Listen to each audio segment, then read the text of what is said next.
Today, I'm going to share the easiest, simplest, smartest way to pay off your student loans. Turn up the lights in here, baby. Extra bright, I want y'all to see this.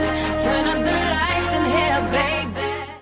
Welcome to Wednesday Wisdom with Stacy. This particular Wednesday Wisdom was inspired by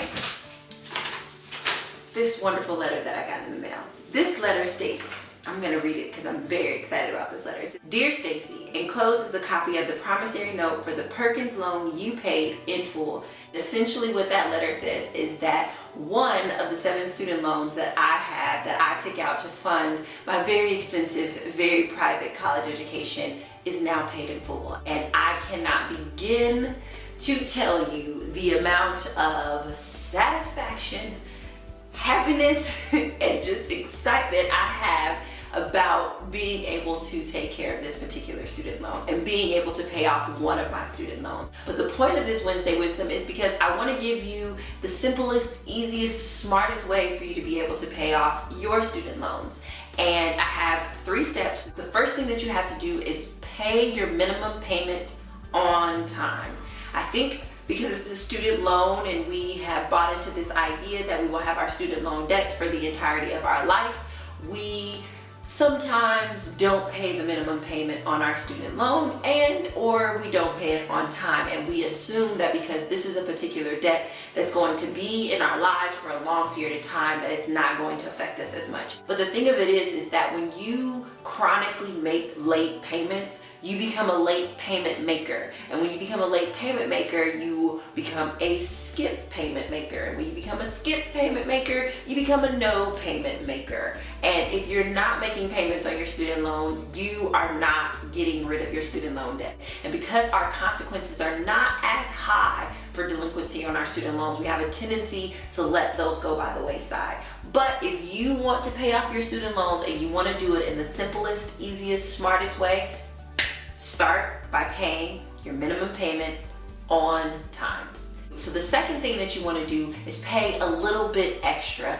And when I say a little bit extra, I literally mean a little bit extra. So for example, on this particular loan, my minimum payment, I believe, was about $55 a month. But I paid a little bit extra. If you were to look at my student loan ledger, there's so many payments of like $3.25, $2.67. Because the amount was so small, I didn't personally feel the effects of paying an extra $3.25 on my loan.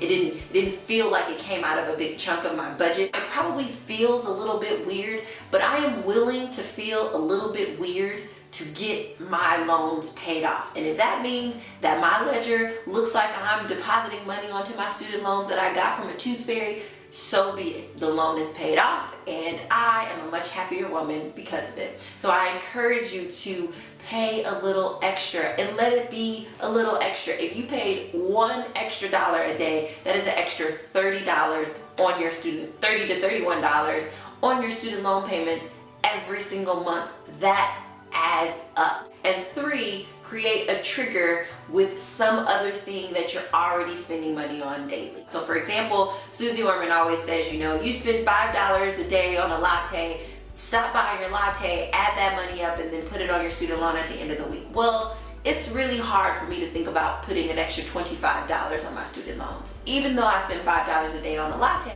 And most people don't do that, which is why we don't pay off our student loans, but we find the money to get a latte every day. So what I did is I just paired my student loan little extra money with something that I do regularly. So I do like my hazelnut lattes from Starbucks. I do.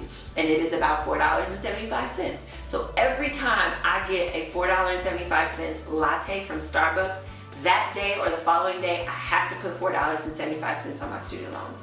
The simplest, easiest, smartest way for you to pay off your student loans is to 1, pay your minimum payment on time, 2, pay a little bit extra, and 3, create a trigger with some other thing that you're already spending money on daily. As always, if you like this Wednesday Wisdom, please like it right here on YouTube and subscribe to my channel. And if you want to hear more from me so you can learn how to be inspired to live a happy life, come on over to www.stacyflowers.com and give me your name and email address. speaking to you all every single week. Thank you so much for watching. I will talk to you next week. Bye. 30 times 12. What is it, ladies and gentlemen? I'm not good at math, so I'm not even gonna try to do that calculation in my head right now. But it's a significant amount of money if you're paying your minimum and you're putting a little bit extra on. I take paying my student loans off as a means for me to say to myself that my word is honorable. Because at the end of the day, when I was 18, 19, 20, 21, 22, 23, in my early 20s, these banks and these universities trusted me and they took me at my word and they said, Stacy, you will give us your word that you will pay these student loans. And I exchanged my word for over $150,000. And I mean,